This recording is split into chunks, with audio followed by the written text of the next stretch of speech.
Welcome to our episode 21. Una sa lahat, gusto kong magpasalamat sa inyong mga tumatangkilik ng aking mga videos. Hindi ko man mapagbibigyan ng lahat ng mga request ninyo, susubukan ko naman na makapagbigay ng mga topic na maliwanag at komprehensibo sa mga baguhan sa larangang ito. At ngayon nga, tatalakayin natin ang kabuuan ng Chapter 1. Tandaan na iba-iba ang pattern ng bawat school, kaya lagi ko na lang ini-advise na hingin muna ninyo ang pattern ng school ninyo bago kayo magsimula na magsulat. Mairekomenda ko na panoorin muna ninyo ang video ko na may pamagat na paano ba gumawa ng research title bago natin simula ng pagtalakay ng topic na ito para magkaroon kayo ng karagdagang idea sa paggawa ng introduction. Basic, hindi na uuna ang title sa paggawa ng research. Dahil kailangan muna nating maintindihan ang direction ng study. Kapag nagawa nyo na ng maayos, pwede na ninyong simulan ang Chapter 1. Hindi ko alam kung ano ang pattern na ginagamit ninyo, subalit maaari na ring makatulong ito. Kung hindi tutugma dito, i-adjust na lamang ninyo sa mga ipinapatupad ng school. Pero generally, magkakapareho naman ang concept nila. Ang Chapter 1 ay tinatawag na Introduction at binubuo ito ng background of the study, statement of the problem, research questions, significance of the study, at scope and delimitation. Mas advantage kung mauuna kayong mananaliksik ng patungkol sa topic ninyo. Huwag kayong magbi-brainstorming na wala kayong binasa na anuman sa konsepto ng gusto ninyong lutasin. Halimbawa na lang, kung gusto ninyong pag-usapan ng patungkol sa bullying, kailangan na magbasa kayo ng iba't ibang artikulo patungkol sa bullying. Ito ay maaari ninyong tingnan sa mga nakaraang balita na online, mga pangyayari na maaring makadagdag sa inyong idea, mga articles na nagbibigay ng kanilang mga opinyon o kaya sa mga nagawa ng researches.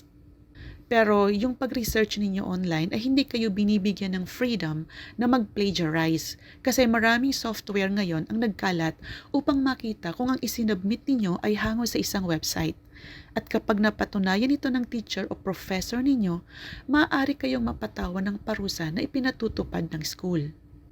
Para mabigyan kayo ng idea kung ano ang bullying, ito ang gagawin ninyo. Habang nagbabasa, ianalisa ang mga binabasa at ihambing sa gusto ninyong mangyari sa sarili ninyong study. Sa pamamagitan nito, magkakaroon kayo ng mas malinaw na guide sa pag-aayos ng study ninyo.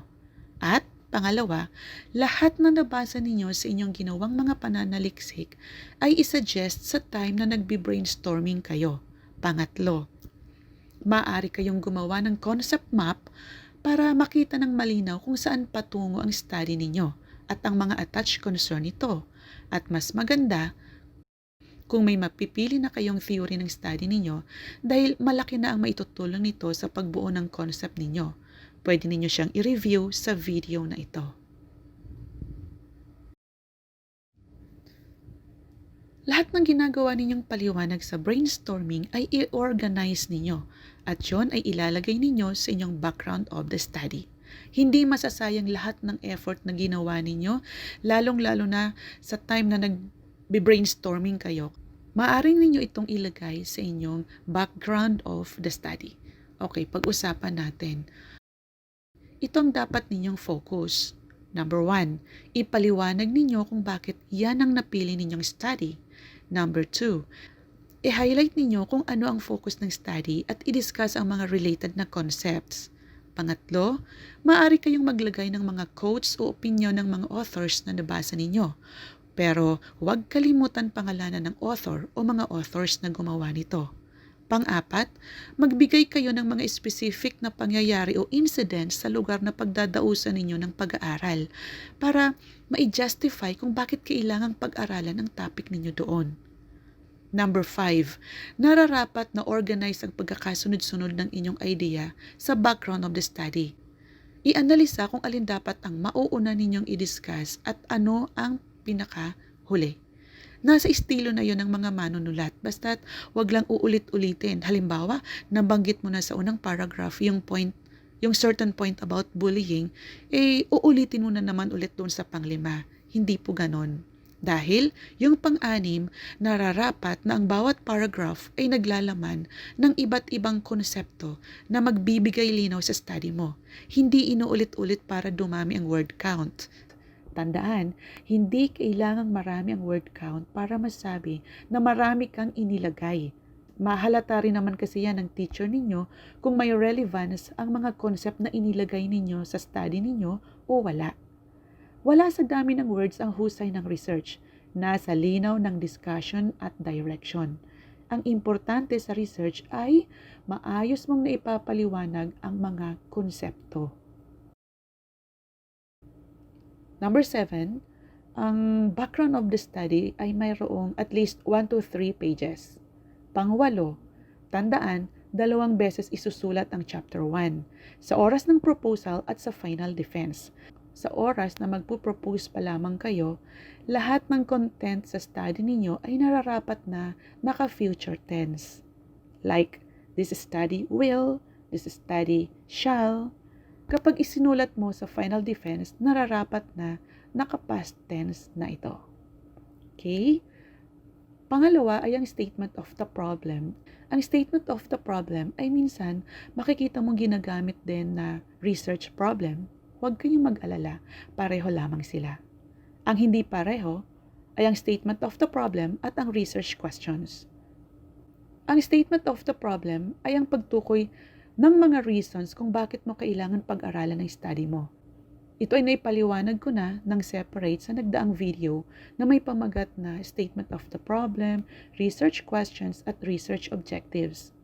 Maaari ninyong muling panoorin ito. Anyways, ang statement of the problem ay nararapat na malinaw upang maipakita na kailangan talagang pag-aralan ng study mo kasi may need na pag-aralan. At ang mga needs na yan ay kailangang matukoy ninyo. Maaari kayong magbigay ng 3 to 5 reasons at ang reasons na yan ay connected sa inyong gagawing research questions. Halimbawa na lamang na gusto ninyong pag-aralan ang bullying sa school ninyo dahil una, maraming bullying abuses ang nagaganap. Pangalawa, hindi naaaksyonan ng school authorities. Pangatlo, maraming victims na ang naapektuhan at nagda-drop. Yan ang konsepto sa paggawa ng statement of the problem. Kailangan kasi na maipakita mo na may problema talaga na kailangang malutas ng study mo. Gawin ito ng maayos sa isang buong paragraph.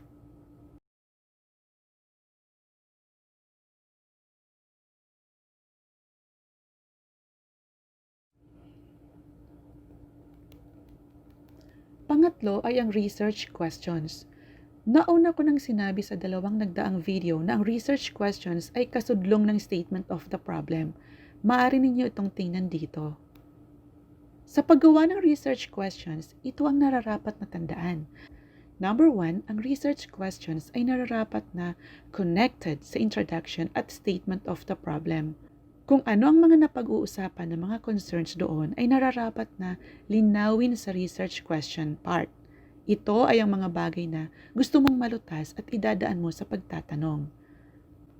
Number 2, ang mga research questions sa qualitative ay umaabot ng 2 to 3 questions lamang. Samantalang 3 to 5 sa mga quantitative researches at 4 to 6 naman sa mixed method.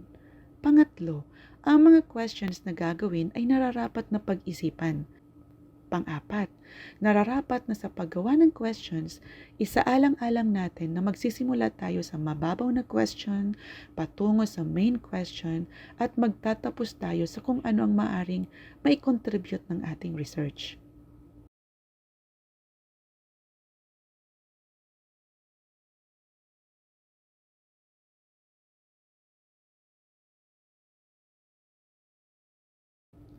Pang-apat ay ang significance of the study. Sa part na ito, tatanungin ninyo ang sarili ninyo kung ano nga ba ang kahalagahan ng research ninyo. Huwag kayong malilito. Iba ang reason kung bakit ninyo pag-aaralan ng research ninyo at iba kapag pinag-usapan kung ano ang kahalagahan ng study ninyo.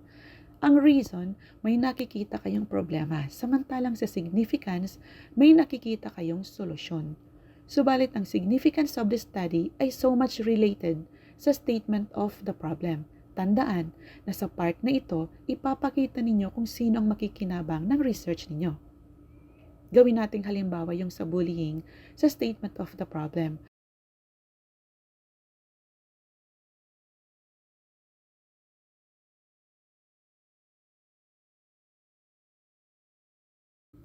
Sa example na nandyan sa screen ninyo, sa tingin ninyo, sino ang nararapat mag-benefit ng study ninyo?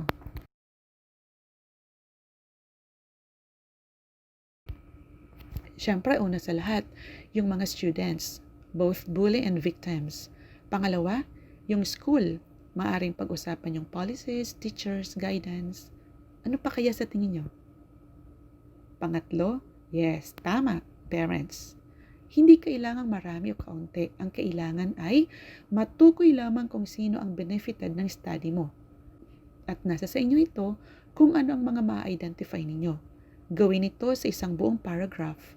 Iwasang gumamit ng bulleted pattern sa mga researches o formal communications. Ito ngayon ang example.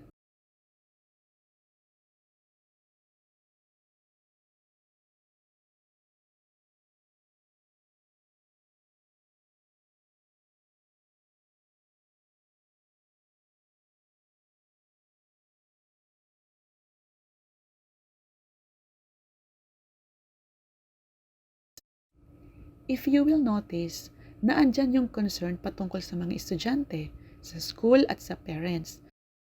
Ang pagbanggit mo ng tungkol sa significance of the study ay magpapakita kung ano ang solusyon na maipipresent mo na gagawin mo sa study mo.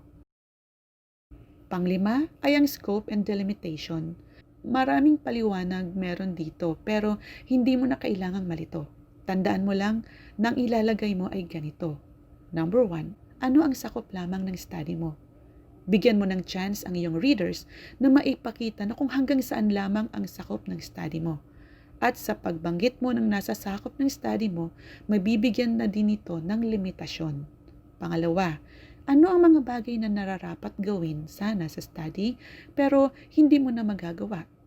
Importanteng malaman na ito ng mga readers mo para alam nila kung ano ang possible weakness ng study mo. Pangatlo, maglalagay ka ng kaunting justification kung bakit hindi mo na kailangan ng mga bagay na dapat mong ginawa. Nararapat na pag-isipan ninyo ito at huwag maglalagay ng kung ano lamang ang pumasok sa inyong isipan.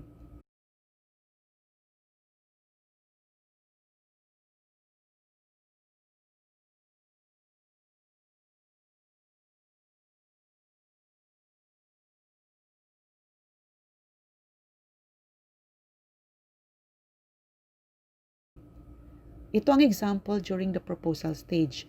Notice the future tense in the paragraph.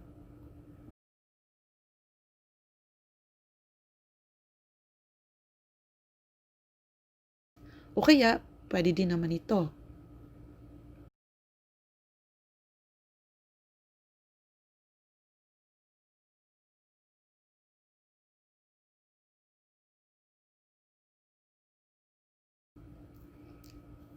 Halos magkapareho lamang ang pattern at flow ng qualitative at quantitative research sa pagbuo ng Chapter 1. Kaya wala kayong dapat na ipag-alala na magkakamali kayo. Magkakaroon lamang sila ng slight differences sa pagkakapresent ng research questions. Mas marami kasi ang research questions ng quanti at mixed method. At nagpapakita ito ng mga quantitative terms, habang ang qualitative ay umaabot lamang ng 2 to 3 questions at ang sentence construction ay di mo makikitaan ng quantitative terms.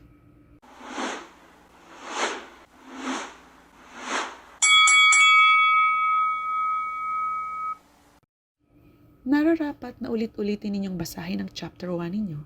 Nararapat na makita ninyong magkakasundo ang mga concepts ninyo. Check for the spelling, check for its grammar before presenting.